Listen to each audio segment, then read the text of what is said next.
But, you know, I keep these props. I just came back from a magic show. And it's so hard to get everything to fit in the bags. And don't worry, I won't ask you to tell me how you do it. Cause, you know, like some of this stuff is so large, it doesn't really even fit in the straw. I got this thing that's so long that I can't get it in the trunk sometimes, but, you know, it's not a big deal. Anyway, so I just put that in. There's got to be something else here. Let's see. This is good. I've got to do a card trick. I don't like card tricks, but I like this one. So this one's my favorite. So here we go. This is pretty easy to follow. So this is a super simple that you just say stop whenever you want to. Go ahead. Stop. And I don't want you thinking of influence where it stops. So we can go with this card or a different one. What do you think? That's one. That one? All right. So your card's the King of Diamonds. Now you might have noticed that the backs of all these cards are blue. Yeah. Just like the box, right? But there's one exception. I took out the original King of Diamonds before I came out tonight, and I replaced it with the King of Diamonds from a red deck. That's the only red card in the entire blue deck. Now, what are the odds of that? They're 1 in 52, by the way. Now, most of the time I don't repeat a trick, but I feel like I have to repeat this trick because people come up later and they always ask me, they say, hey, Rick, does that prediction card, does it ever change back to blue like the rest of the deck? And there is one example where it does change back to blue. That's when the entire deck is red. Because then it's... Whoa! Because then you've got all these, red cards, but one blue card, it still acts like a prediction. So, of course, now it doesn't match the box anymore, but that's okay. I'll fix it when I get home. It's no big deal. Wow! I'm not going to ask. I would rather not know.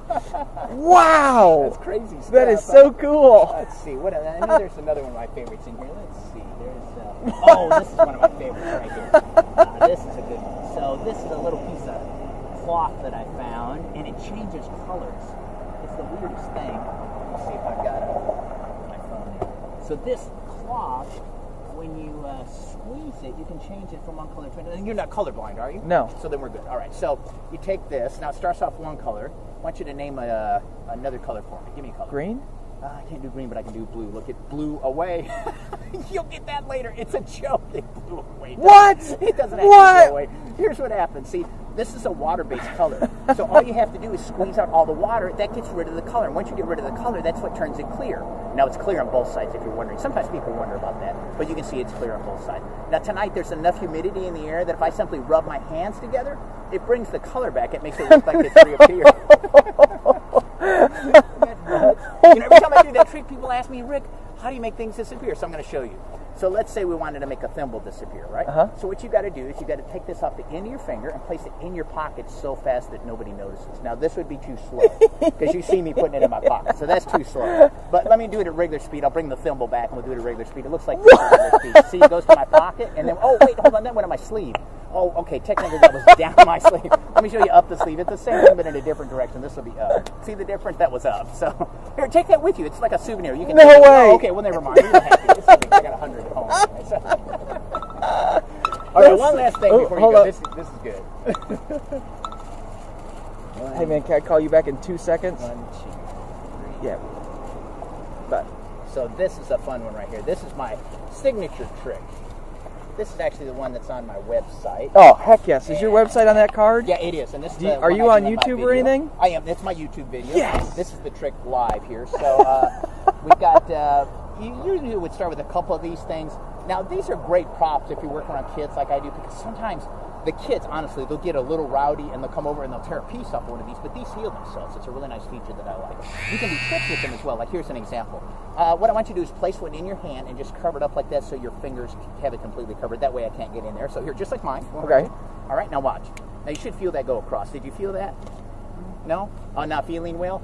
That's a joke too. Here, open your hand. See how that works? What? That's so weird. But I'll show you why that works, because spectators don't realize that two of these will squish as small as one. So look, when I take both of these and I squeeze them together, physically in terms of size, it's smaller than one. Right. So you can give both of these to a spectator. They don't realize they're getting two. Matter if I put it in your hand, see how that feels like one? Here, you can't tell that it's two until you open your hand, and then when you open your hand, you can, you got mine in your hand. Oh, that's so weird. Oh, that's not your fault. I think I know what it is. It's these two right here. See, this one is the one that's like a static cling. When you rub these two together, the static cling builds up, and that's what draws this one out of my hand, or even out of my pocket. See, if I place it in my pocket, it jumps out and joins these two. I'll show you that again. So if I take these two here, and I place them into my fist, the one from my pocket jumps out and joins both of these, and that's why you look confused. I'm like, don't you? It's some coffee I drink. I drink a lot of coffee. So we'll slow this down. There's one and there's two. Now this time I'm going to do it in slow motion. There's one. You can see it really does go into my fist. There's two. It really does go into my fist. But like I explained, it doesn't stay there. It winds up in your pocket. So it's not here. It's down here in your... You know what? This is so confusing. I'm just going to get rid of these. Let me put these back in. This is the silliest thing ever. I'm not sure why I even started doing this. This is just the dumbest thing. Oh, there's an extra. Okay, well, there's a couple extras. This is so ridiculous. All right, I can probably milk this for about 5 minutes, but I think I'll just take the last one and tear it in half. There we go. That's good. All right. So what's your name? Aaron. Aaron, I'm Rick. That is great. Yeah, so this is what I do for a living. Cool. It's kind of fun. You're really, really good at it. Yeah, thank you. Yeah, I've been doing this for about 20 years now. Okay.